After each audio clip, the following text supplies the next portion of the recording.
You've seen this idea everywhere, right? On social media, in books, this whole concept that the main thing separating the rich from the poor is their mindset.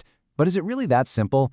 Well, in this explainer, we're going to go way beyond those viral posts. We're going to dig into the real and honestly much more complex story of what's actually going on with our finances. I mean, it's a powerful question, isn't it? The idea that our own thoughts could be the key to unlocking wealth is, well, it's really appealing. But is it the whole truth?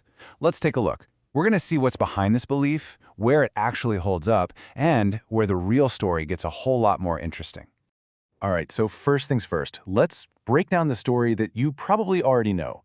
It's this narrative that has completely taken over the internet, and it presents a really simple, really compelling choice between two ways of thinking about money.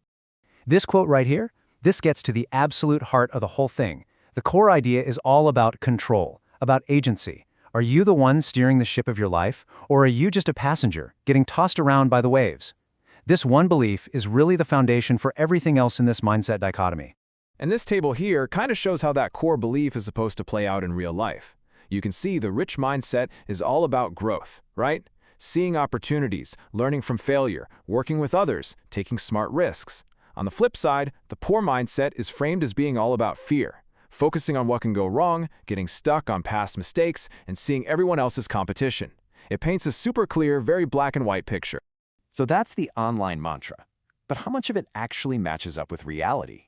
To figure that out, let's look past the flashy Instagram lifestyle and dig into the documented habits of actual millionaires. We're pulling from the classic research in the book, The Millionaire Next Door. Okay, this quote reveals a really fundamental difference in what people value.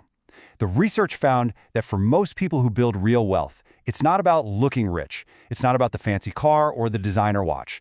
It's about the quiet satisfaction of owning things that grow in value over time. Stocks, real estate, a business.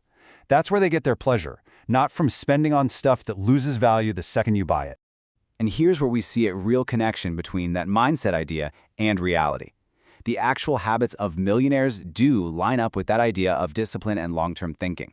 These people are planners. They make a budget, they watch their expenses, and they consistently live below their means.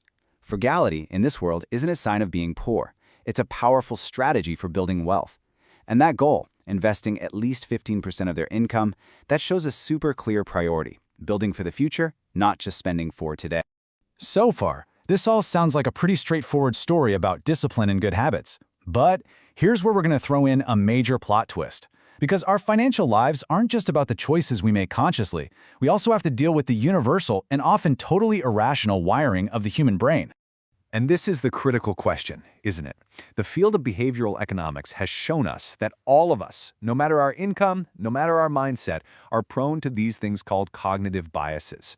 You can think of them like predictable little glitches in our mental software that can totally sabotage our best intentions with money. And the key thing is, these aren't character flaws. They're just part of being human. Okay, take decision paralysis. There's this famous study where they offered shoppers a choice of jams. When they showed people 24 different flavors, they were actually 10 times less likely to buy any jam than when they were only shown 6 flavors. It's wild. When our brains get overwhelmed with options, whether it's jam or savings accounts or investment funds, our default response is often to just freeze up and do nothing. This glitch affects everybody. And then there's this old classic. This has nothing to do with a poor mindset. This is just the human condition. We are all wired to want rewards right now. That little dopamine hit you get from buying something today feels real and immediate. The benefit of putting that money into a retirement account for 30 years from now, that feels super abstract. Overcoming that internal wiring takes real, conscious effort for every single one of us. Here's another universal glitch in our brains. Research has shown pretty conclusively that swiping a plastic card or tapping your phone just doesn't feel like you're giving something up, so we spend more. But when you have to physically pull cash out of your wallet and hand it over, your brain registers a small, tangible sense of loss, and that makes you a little more careful.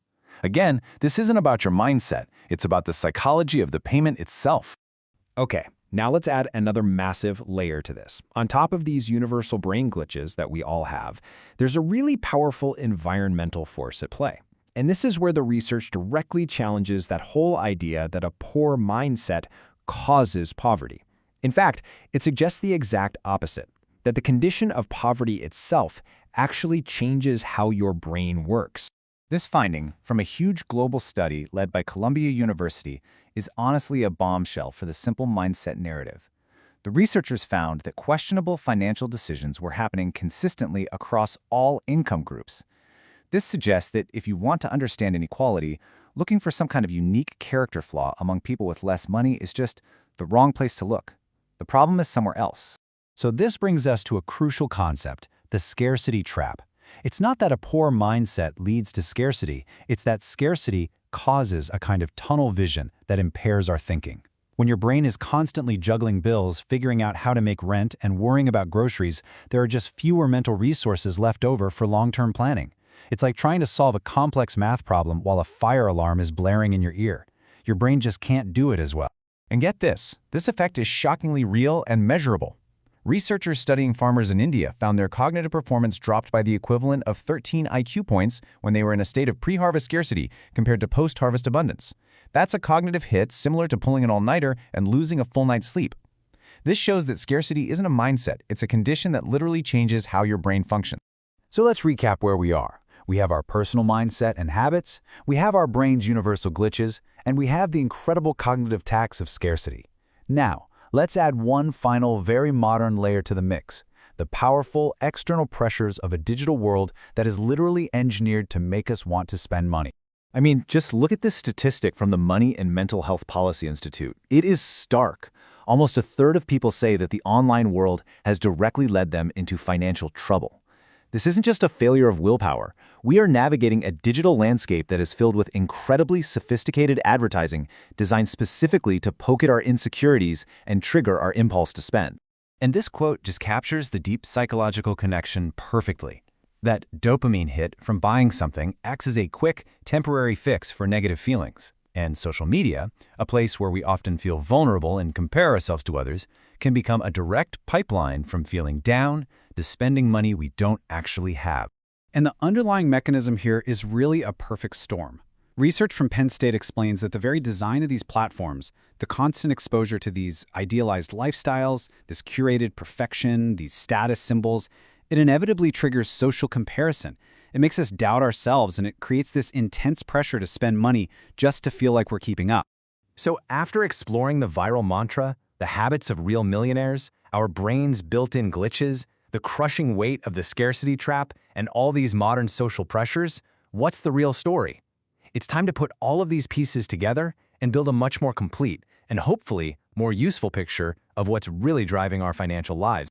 And this brings us to the ultimate takeaway. Financial health is never, ever a simple story of a rich versus a poor mindset. It's a really complex interplay of all these different factors. Yes, of course your personal mindset and your habits matter, a lot, but they're operating inside a much bigger system that includes universal brain glitches, the heavy cognitive tax of scarcity, and incredibly powerful external forces, all pushing and pulling on our decisions every single day. And that leaves us with a final and maybe a much more challenging question. If an individual's mindset is only one piece of a much larger puzzle, what does that mean for the solutions? It suggests that, yeah, we need to work on ourselves, but maybe we also need to ask a bigger question. How can we design better systems, better tools, and better environments that account for our shared human nature and make it easier for everyone to build a secure financial future?